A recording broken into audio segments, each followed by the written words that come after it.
नमस्ते विजय साहब, हम अभी नागपुर में हैं। यस। तो हम आपको मिलने के लिए, आपका पूरा स्ट्रक्चर देखने के लिए इधर आए हैं। तो बिल्कुल। क्या आप बता सकते हैं आप क्या इसमें क्या है? और ये सब लोग पॉली हाउस करके बोलते हैं। हम कर्नाटक से हैं, अच्छा अच्छा। लेकिन वहाँ सब लोग पॉली हाउस के पीछे पड़ा है। तो आप तो देखे तो इतना बढ़िया चीज़ बनाया है, जरा एक्सप्लेन कर सकता है? बिल्कुल, नमस्ते, मेरा नाम विजय इंगले है।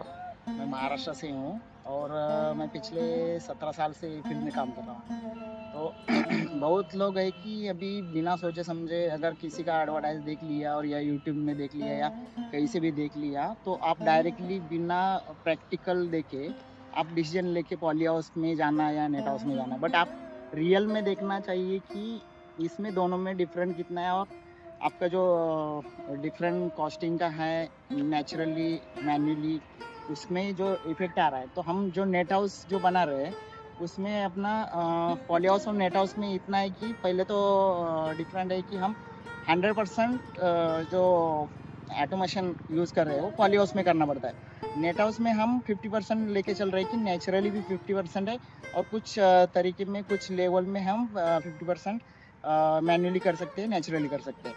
और जो कॉस्टिंग का भी इश्यू है, तो हम नेट हाउस में जो जिस तरह से जा रहे हैं तो उसके हिसाब से हम देखेंगे पॉली हाउस का, तो उसमें कॉस्टिंग की भी बहुत हाई लेवल होती है पॉली हाउस में।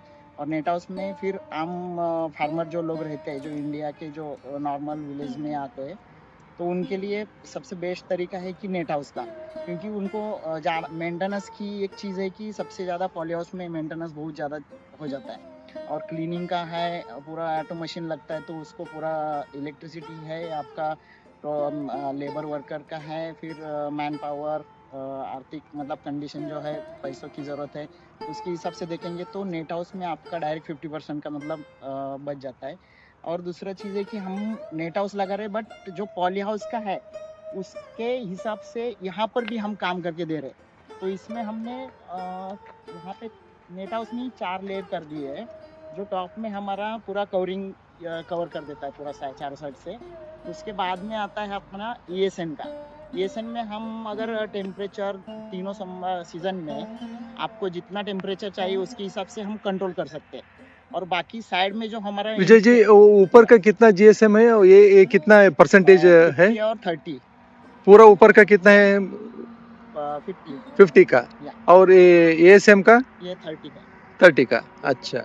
तो हम उसमें जहाँ पे अभी धूप का सीजन में है तो उसमें हम टेम्परेचर कम करना है, तो उसके लिए हमारा बहुत इंपॉर्टेंट होता है कि ईएसएन।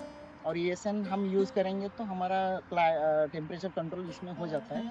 उसके बाद में हम रेनी सीजन के लिए हमने एक्स्ट्रा रेन प्रोटेक्शन सिस्टम जो नया इंस्टॉल किया है, उसकी वजह से हमारा जो रेनी सीजन होता है उसमें हम पूरा जो क्रॉप हमारा वेस्ट होता है, तो ये रेन प्रोटेक्शन सिस्टम में हम एवरी सीजन में पूरा बारिश में भी हम क्रॉप ले सकते हैं। ये सबसे बेस्ट तरीका है। और उसमें हमारा जब बारिश का सीजन चलता था, अभी इस साल में तो हमारा सबसे ज़्यादा बारिश हुआ है और ड्राई और वर्षा आने का चांस ही नहीं है, तो बहुत लोगों का नुकसान हुआ है। फिर आगे का जो अपना हार्वेस्टिंग की वजह से पीछे का क्रॉप तो खराब हो गया, फिर नेक्स्ट वाला जो सीजन आ रहा है वो भी हाथ से छूट रहा है, तो उसमें पूरा साल भर का उनका नुकसान हो रहा है। तो इसकी वजह से हमारा है वो पूरा सीजन इसमें कवर कर रहे हैं।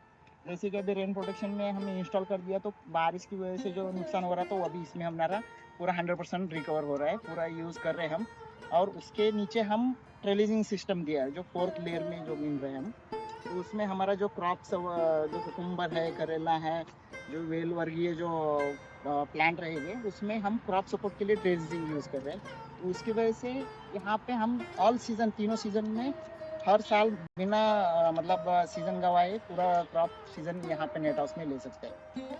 तो इसमें जैसे कि मैन पावर का भी जो है, और हम खुद से करेंगे तो इसमें जैसे पॉली हाउस की हिसाब से कंपेयर करेंगे तो उसमें और नेट हाउस में आधे लोगों में ही काम हो जाता है। और उसमें आधा तो साइड वेंटिलेशन जो रहता है उसके वजह से इसमें ऑलरेडी टेम्परेचर कम होता है। पॉली हाउस का क्या है, पूरा हम बाहर का और अंदर का है जो टेम्परेचर कंट्रोल करने जाएंगे तो पूरा सभी चीज़ जो है उसमें कंट्रोल करना पड़ेगा।